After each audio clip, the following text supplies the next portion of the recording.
Hey guys, welcome to the video. Today I'm doing NWOpening number 82 and it is the Elite Legends Series 19 Kama Mustafa action figure. Now I always planned to do this with the D-Law, which I ended up doing on its own, and that was like 2 months ago now, so it's well overdue me catching up and doing the Kama as well, especially since I plan to open both of them when I actually got them about a year ago. Now, if you are a UK collector and you have a TK Maxx near you, you may still be able to get a Kama from there. I think the last time I checked, they were down to like $12.99. They really just want rid of these things. They did have Triple H and D-Law as well, but they seem to be a lot harder to find.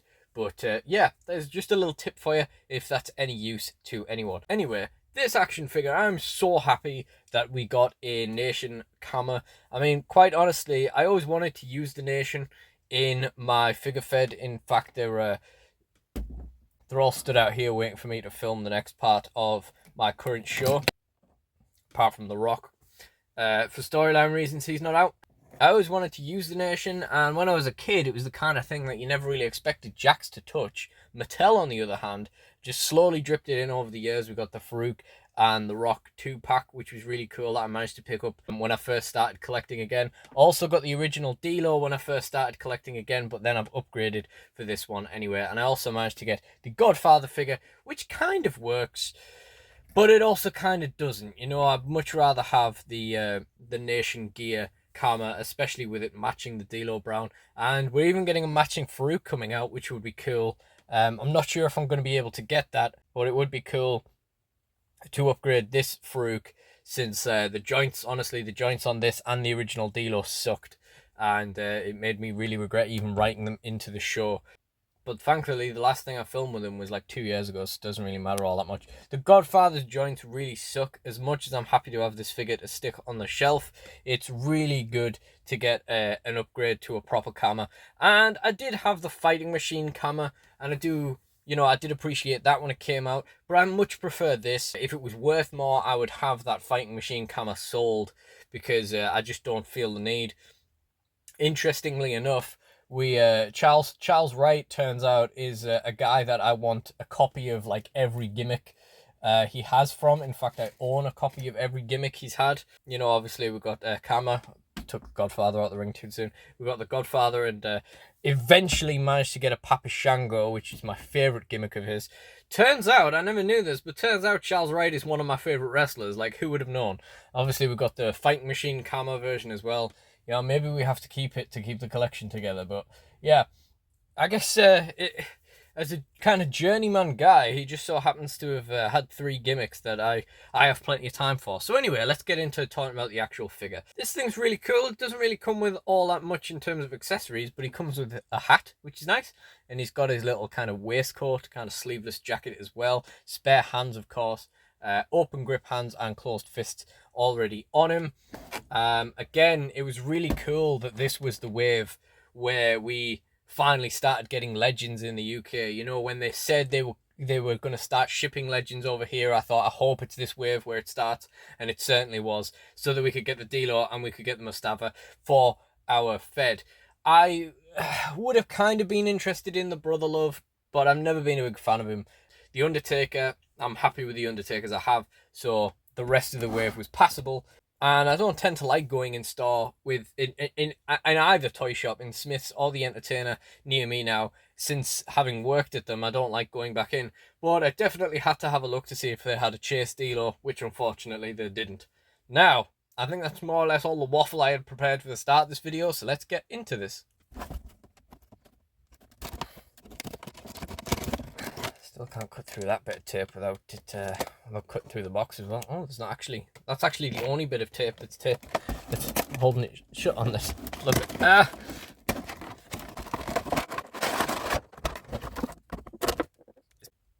very empty shell after having done 4 builder figures in a row. It does have some tags, so we just need to cut those off.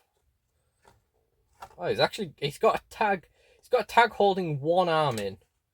The other arm is like, that's no big deal. That one will be fine.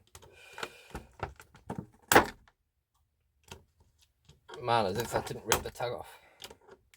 This thing is stretchy as hell. Your hat's stuck.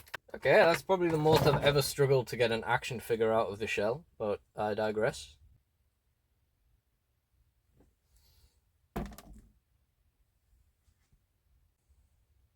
Okay, so initial impressions. Yeah, I don't really know what to say. There's not really anything that kind of catches off guard or particularly interesting kind of things to talk about. We've of course got the hat with the nation stripes on it, the jacket as I mentioned earlier, which is pretty cool. We've got the nation kind of sigils around the side and those colors again on his side. Does that, yeah, that does run up the singlet as well. Does continue on under the jacket. Other than that, we don't really have an awful lot in terms of like decals or details or anything like that. Obviously, we don't have too much in the way of accessories either. Now, one concern I quickly have is these legs. I feel like these boots are going to be, I quite often complain about the toes not moving. I feel like these are going to be like, these are going to move in the wrong way. Like, look, they go off to the side and everything. Just makes things a little bit more pain in the arsey to actually stand up, etc. And these legs, they just look like the kind of legs that historically have not been great to pose with Mattel action figures. But I don't know, maybe I'm worrying about nothing.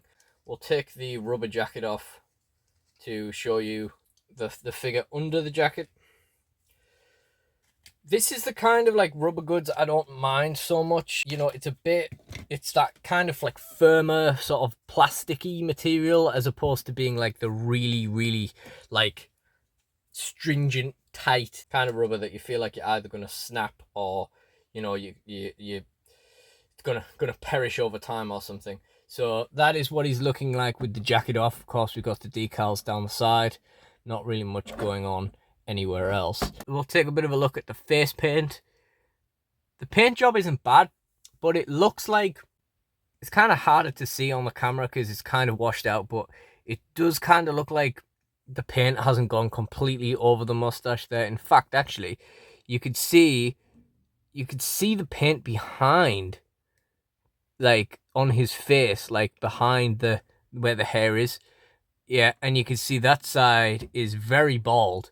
It was kind of hard to tell in the box because he's like looking off in this direction, but yeah, I don't think I've done a great job of inspecting them on that occasion unless they were all terrible, which is entirely possible. The eyes, I mean, the right eye, definitely a bit too high up, definitely a bit too far over. The other eye is okay, but definitely still not perfect. So yeah, the face on that really isn't great. We can't even really head swap that. I mean, we could with the fighting machine camera, I suppose, but it's gonna have like the inferior quality of detail. This definitely has a superior quality of detail in head, and of course it's got the double jointed elbows as well, which is just two more solid reasons why this is better than the fighting machine camera figure.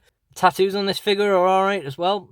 You do occasionally get the odd figure where the tattoos might have a bit of paint missing or something like that. In this particular instance, there's nothing glaring. However, there is always the potential for it to happen over time.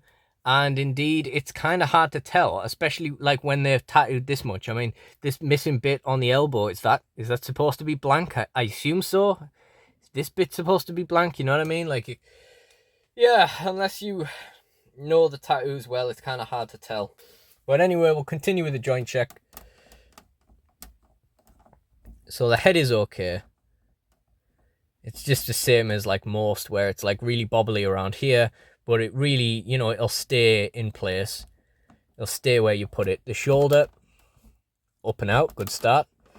The bicep is good, and the elbow, maybe a little bit loose, but it's all right. This shoulder, wow, full range of motion. That's rare enough in itself of a Mattel Elite these days. Bicep is fine. That elbow's really quite loose. I mean, again, it'll kind of hold its position, but it's really not great. And if you haven't noticed already from the video, the ab joint is terrible. This is the worst one I've seen in a while. Again, it holds its position, but it is very loose and it's very movable. So as much as it's not going to fall while you're moving it like this, while you're animating it like this, it still might, you know, go back if he's like, you know, you end up in like daft things like that. Like if you walk him back into the corner and he just, you know, rolls himself back. I don't know. Anything like that. It's a bit loose. It's not great. The waist is all right. The leg more or less moves up. Knee is fine. The leg moves out okay as well. I just realized recently I don't really pay much attention in these videos to how the legs like kind of go off in other directions, which is obviously quite important for making sure that they stand up well when I'm filming animations, etc. Boot cut is fine, and the toe doesn't really move. As I mentioned earlier, it doesn't really move. Actually, it does. I've just pushed it long enough for it to move. Maybe I need to do that with all of them. But it does have the kind of wobble that's going to make it a little bit less sturdy. And the legs up's fine. The knees bend's fine. Boot swivel is fine. And the toe, again, just push it down till it moves. Yeah. So it could be better, could be worse. All in all, this is probably a worse set of joints than I would have wanted on this figure. I probably would have inflicted some of these joints on a different figure if I'd had the choice. But thankfully, Kama doesn't actually fight in the ring. That is, unless I do my plan to freebird the title from Farouk onto Kama, because it doesn't really make sense that Farouk and D'Lo are the tag champions. That's just not really the way that things tend to go. You know, it tends to be like there's a team within the faction, isn't there? But at the time, obviously, that was just the easiest pair to put them on. Unless it was going to go with like D'Lo and The Rock, but I had other plans for The Rock. But yeah, my point being, it's probably a good thing I don't plan to use this guy in ring too much, because yeah, those joints aren't great. The paint job isn't great either. That's really disappointing, honestly, guys. This is probably the most disappointing figure we've had on NWOpenings for a while, in terms of like the quality of this copy of the figure. Anyway, like, you know, other figures hopefully wouldn't have the loose torso and the paint problems and all that kind of stuff. Unfortunately, mine does, and that's something I'm just gonna have to eat. You never know, if it winds me up enough, I might be able to find one really cheap, because like I say, they are cheap in TK Maxx, and quite frankly, I don't think there's that much of a market for them. So all in all, I think the figure's fine. I think this copy of it is not so great, and I'm really quite disappointed with that. But that being said, you know, if you are thinking about picking one of these up, I absolutely would. I definitely get the D'Lo as well, but yeah, I absolutely do think this is a good wrestling figure. And I usually like to finish my figure unboxings by talking about what they're going to do in my figure fed. I feel like I've been doing that a lot already. Kama is kind of like the enforcer of the Nation of Domination. Farouk and D'Lo are the tag champs, and he kind of stands at ringside traditionally as the Godfather, and kind of, you know, helps out, cheats for them and stuff like that. Kama's going to be getting more of an in-ring role now we have Kama rather than the Godfather, and I've already thought of a humorous way to write out the Godfather character. He basically gets suspended and then shaves off all of his hair and turns up in the Kama gimmick, and they think he's a different person, is essentially the gimmick. It'll be funnier in time, I promise, but I do like giving little Easter eggs like that to people who watch the video all the way through. So that's more or less everything, and if you enjoyed this video, please do like, comment, and subscribe. Check out the NWOpenings playlist in the end screen, and my D'Lo Brown unboxing will also be in the end screen. I really do appreciate you guys joining me, so thank you all for watching, and goodbye.